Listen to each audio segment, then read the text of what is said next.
Hello and welcome to this very special episode of Frankly Speaking. And joining me tonight is Neil Degrasse Tyson, the man who's popular astrophysicist. He's an author and he's very popular in India because he's the man who met with Prime Minister Narendra Modi a year or two ago, and the man who talks about India's ambitious space plans. Thank you very much, Neil Tyson, for joining me. And I want to begin with the book you once wrote and 5 years ago, and you congratulated NASA on its 60th birthday, and you said there's a lot to be done, and dreams of a nation actually are fueled by a pipeline of ambitious students eager to become scientists, engineers, and technologists. Do you think your dream is coming true not just in the United States, but across the world? Yes, definitely. And just before I continue, let me welcome you to my city. You are there in Times Square. This is my native town. I was born and raised there, so just welcome. And I'm delighted to be doing this with you, standing in the middle of one of the big arteries of New York City. And I want to emphasize that when people explore what policy, what ideas, what dreams can drive a nation's ambitions, space exploration always works its way to the top of that, because we all spend time looking up and wondering. We've been doing this long before we had the technology to give us access to space. And you realize when one of your citizens goes into space, they become a local hero.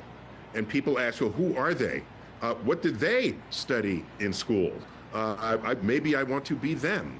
And then you find out that it's not just space and engineering that matter to going into space. There's biology that relates to the human condition while we are in space. There's geology, except it would be Marsology or Moonology, the study of the rocks and the formation and the history of these cosmic objects. So there's all manner of technology and engineering that comes together to achieve these goals. And each one of those fields has the potential, and has demonstrated it to be so, has the potential to create new economic opportunities for a nation. Because as we all know, innovations in science and technology are the engines of tomorrow's economy. This is true no matter where you are in the world. And even advances in farming have come about from advances in technology applied to it. And so a country that ignores a future in space is in part ignoring the health and the vitality of their future economy. Let me ask you, what is your assessment of India's own space mission, especially Chandrayaan-3, India's moon mission, which was the first time that first country that landed on the south pole of the moon in August last year. How do you see that, and how do you assess, since then, what we've learned from this moon mission? So let me unpack that, because you make some very important points. So first of all, there's an old joke in aerospace, which is it's easy to land somewhere. You just want to land safely, okay? So India was not the first to land on the South Pole. It's the first to land softly and safely. Russia had a failed mission. There have been other failed missions. So that's the real achievement. Not that India landed on the moon, but that India landed safely in the South Pole region. And I can't overemphasize the value of that region of the moon. If you give you a moment, I'd like to explain. On the moon, the sun does rise and set everywhere. There is no dark side of the moon, first of all. But a day lasts about a month. They have like 14, 15 days of sunlight, 15 days of night. As you go towards the poles, the sun's arc in the sky gets lower and lower. Same is true on Earth. All right, if you go to the polar regions, the sun doesn't get very high in the sky. It stays low from when it rises all the way to when it sets. Same is true on the moon. If you go to the South Pole, the South Pole, the sun remains so low that there are craters with crater rims where sunlight never reaches the basin of the crater, ever. And they're called cold traps. These are places where literally the sun don't shine. And why is that important? Because we all know, as is evidenced from all the craters, the sun gets hit by asteroids, by comets. So does Earth, but our atmosphere protects us. That's why we don't look like the moon. But all these craters, what happens if a comet hits? A comet has water. The water scatters onto the lunar surface. If the sun hits that area, it evaporates. But if the water falls into the bottom of one of these craters that never see sunlight, then the water stays and will stay there for billions of years. And so we suspect, and we have good evidence to confirm, that at the bottoms of these craters near the poles, there's a reservoir of water molecules. And water is very important. Of course, you need it to drink. You would need it if you had any kind of agriculture in a future colony. But also, we remember that water is H2O, that's the chemical symbol for water. If you separate those and put them in separate tanks, and then you bring them together, it's rocket fuel. People think of, does he have to have gasoline or kerosene? No, water is rocket fuel. Those two atoms separated, that takes energy to do that, by the way, but when you bring them back together, it's what we call exothermic, chemically. Exothermic, it releases energy. And you know what the exhaust is? Steam. So, if you go to the moon, to where the water is, you have life-preserving water, you have rocket fuel, you could sustain a future colony with just a few extra supplies. It is the first step to the colonization of the moon. Let me ask you, how was your conversation with Prime Minister Modi when you met him, and what kind of discussions did you have as far as India's plan as far as space research goes? Were there any interesting insights that you could share with our audiences back home in India? Yeah, so the Prime Minister did come through New York City. Again, that's my hometown. And I met with him. Let me make that clear. He decided to meet with me. I didn't summon him. He put in the request. And of course, I'm a world leader. You take any opportunity that's offered to meet and greet a world leader who is shaping geopolitics. And so I definitely agreed to that encounter. We met downtown, and we spent maybe 20 minutes to half an hour in conversation. And over that time, he shared with me his space plans. All right, he wants to put in education centers around the country to excite children to think about space and science and math and technology. And of course, I didn't need to remind him of the significant historical value of the Hindu scholarship that has occurred in the centuries past, major advances in mathematics. Of course, as we know, we get our zero from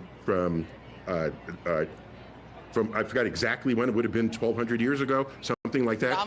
The zero, very important in all of math, comes from that culture. But I also commented that the Muslim culture in the golden age of Islam also has a lot of contributions. And the mixture of children of all backgrounds, if they're in the same room, you can say, look at all these great things that these cultures have done in the past. Let's bring it all together as an instrument of peace and of prosperity as we bring it together. So we had very good agreement on this about how you would have these discovery centers. He had maybe had a different term for it, but that's what we would call it here in the United States, a discovery center, a place where children can go and it can feed their curiosities, because every child is curious. They're turning over rocks and looking behind trees. And that's something they're born with. It's only as adults as we kind of lose this urge to question or to explore the unknown. So if you can keep it going in children, you know what a scientist is? An adult scientist is a child who never grew up. We still have our curiosity about the world. You did talk about the stranded Butch Wilmore and Sunita Williams waiting for the SpaceX to come and rescue them, which may not be earlier than early 2025. What do you think about this, and what do you think are going to be the ramifications on the health of missions as well as on the health of individuals stuck there for periods that they had not bargained for? Yeah, remember that these people are professional astronauts, okay? They're professionals. So, and they've spent time in space before. They're people who spend a lot of money just to experience going into space. Now, they get the call from NASA that says, you have to spend more time in space than we originally bargained for. Do you think they're upset? In my podcast, Star Talk, we interviewed Sunita Williams on the space station. And she made it very clear. I don't know if it is posted yet, but it should post very soon, if not already. She made it very clear they have plenty to do there. And they have other friends, okay, that are, stranded to me was in the movie The Martian, the character Mark Watney was left for dead on Mars. He was stranded. He didn't know if he could survive from day to day. There was nobody else around. We had to send another rescue mission, but it would take more than a year. That's stranded. But to be on a space station where there's other astronauts and there's food and there's water, yes, emotionally, you have to convert from an 8-day mission to a 7-month mission, or however long it will be.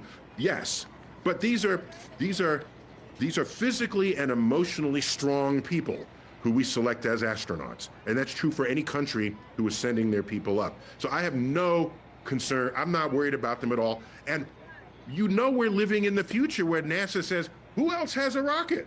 Oh, SpaceX has a rocket. Come on in. That's how you know you're living in the future, when you have options. Are you going to get onto a SpaceX spaceship anytime soon? I used to joke that the only time I'll get into somebody's spacecraft, let's take Elon's spacecraft, is after he has flown his mother successfully. Then I'll know it's safe to take. I'm an astrophysicist, so when I think of space, I think of the galaxy and the universe. And so, but we've all been conditioned to think of space as going to orbit around the Earth. So that's not spacey enough for me. I would want to have a destination. So if there's a ship going to the moon, Mars, or beyond, then I'll sign up. And I'll get a good music account and a video streaming account and maybe bring my family. I'm all good. But just to go in orbit around Earth, it's hard for me as an astrophysicist to get excited about that. And I can quantify this for you very simply. If you take Earth and make it the size of a schoolroom globe, the space station orbits 1 centimeter above its surface. The space station and Elon Musk's orbital rocket, 1 centimeter above its surface. And the Bezos and Branson rockets that go up and down, they go the thickness of 2 dimes. Dime is our thinnest coin. That's how high above Earth they're going. I have to go somewhere. I don't want to just boldly go where hundreds have gone before. Send me to a new place and then I'll sign up. Okay, and if Elon Musk were to ask you out for dinner right here in New York City, what would your answer be? Oh, of course, of course. I've known him we're not like drinking buddies, but we've met and we've known each other for, I guess now almost 2 decades. And by the way, I was told, because I didn't see everybody else who your prime minister had audience with in New York, I was told that Elon Musk had visited him just before I got there. So ships crossed in the day when that had happened. But yes, I would definitely have. He's a powerful guy who has big visions on what space will bring to Earth, and also he made electric cars a daily subject of media coverage and people's ambitions for the future of transportation. Of course, he says all these other things that are just, by many measures, just weird or different or whatever, and I can separate those. Okay, I think I'm mature enough. I can say, okay, Elon, I don't agree with half of this other stuff, but this stuff is good. Let's talk about that. I can do that, and I think in a mature society should be able to have those kinds of conversations with people who, in some circles, are controversial. Before I let you go, I just want to know, do astrophysicists also have an insight into what's going to happen in elections? Because in America, nobody seems to know which way the elections are going. I thought, why not bounce that off you? Maybe astrophysicists understand this better than anybody else. Well, in my field and science in general, we are very well trained in statistics and probability, and in ways that the public should be, but isn't. And so that concerns me because many people make decisions about their life, their health, their wealth, their security with an incomplete knowledge of risk and probability and statistics.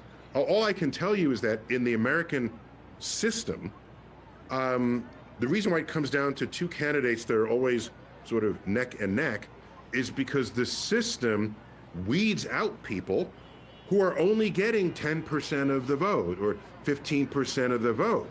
We don't have a pluralistic election. So that's why the process winnows the candidates down to 2 that are sort of close to each other, and then which makes practically every election a close one, where it wouldn't otherwise be if people didn't just drop out of the race or command some of the vote and keep it. As I understand many in Parliament, certainly in the UK, I'm less familiar with the Indian Parliament in this. So it's winner takes all, and so that's the contest that's going on. No, but we don't have special insights. We have understanding of statistics, but in the physical sciences, we have no understanding of human behavior. And therein, well, I thought the planetary alignments would give you a sense. No, the planets and the rest of the universe, news alert, the planets and the universe do not care about you, okay? Or me, or anybody else. We want them to care. We want to believe they care, but I assure you, they don't care. As Shakespeare said, the fault, dear Brutus, lies not in the stars, but within ourselves. Well said, Neil Degrasse Tyson. Always a pleasure speaking with you. And I know many Indians who follow you, not just on social media, but what you have literally discovered and the barriers that you have simplified for people to understand space, to understand our universe. Thank you very much for joining me, and thank you very much for all those insights and always being such a sport when you speak with us. And many Indians are huge fans of Neil Degrasse Tyson. Thank you very much.